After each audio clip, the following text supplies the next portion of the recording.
শাপলা চত্বরের রক্তের উপর 24-এর যে বিপ্লব প্রতিষ্ঠিত হয়েছে, সেই বিপ্লব পরবর্তী বাংলার মাটিতে কাদিয়ানীরা মুসলিম ঘোষণা হতেই হবে, হতেই হবে।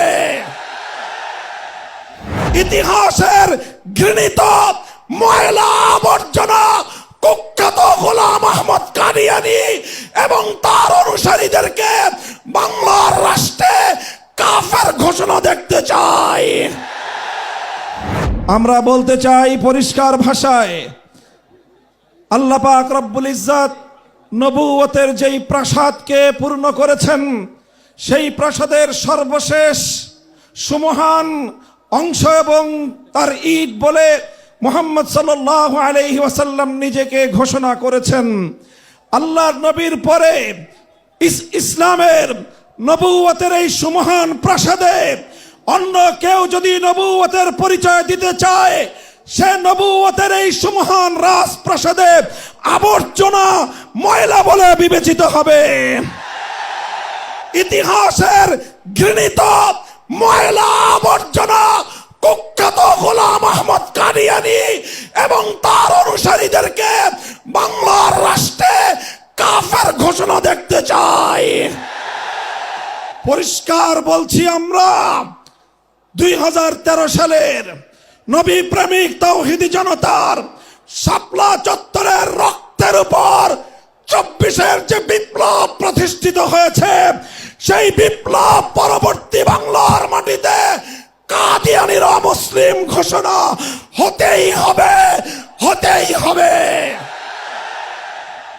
সরকারগুলোকে বলতে চাই, আমাদের পূর্বপুরুষ খতিব ওবায়দুল হক, শাইখুল হাদিস আল্লামা আজিজুল হক, সৈয়দ ফজলুল করিম পীর সাহেব চরমনাই, মুফতি ফজলুল হক আমিনী থেকে আল্লামা আহমদ শফি রহমতুল্লাহ আলাই, জুনায়েদ বাবু নগরী, সকলেই কাদিয়ানীদের খতমে নবুয়ত, এই কাদিয়ানীদের অমুসলিম রাষ্ট্রীয় ঘোষণা শুনে যেতে চেয়েছেন, দেখে যেতে চেয়েছেন। দুঃখ এবং পরিতাপের বিষয়, বাংলাদেশের সরকারগুলো এই কথা রক্ষা করতে পারে নাই। আমাদের আমির হেফাজত আল্লামা মুহিবুল্লাহ বাবু নগরী হায়াতে আছেন, তার নেতৃত্বে পীর সাহেব মধুপুর যেটা তুলেছেন, এবার কাদিয়ানীদের অমুসলিম ঘোষণা দাবি আদায় করার জন্য যদি প্রয়োজন হয় আবার 5ই মের মতো ঢাকা অবরোধ করতে হবে, ঢাকা অবরোধ করতে হবে। শুধু ঢাকা নয়, প্রয়োজনে জাতীয় সংসদের দিকে লং মার্চ করতে হবে, বাংলাদেশ অবরুদ্ধ করতে হবে, সকল রাজনীতি বন্ধ করে দিতে হবে, পার্লামেন্ট অচল করে দিতে হবে, সচিবালয় বন্ধ হয়ে যাবে, বাংলাদেশ থমকে দাঁড়াবে। কাদিয়ানীদের অমুসলিম ঘোষণার দাবি আদায় করতে হবে।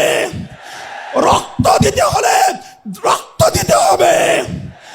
জীবন দেওয়ার জন্য, খতমে নবুয়তের দাবি আদায়ের জন্য মাথায় কাফনের কাপড় বেঁধে শহীদ ঈদগাহে যেতে কারা প্রস্তুত, কারা প্রস্তুত?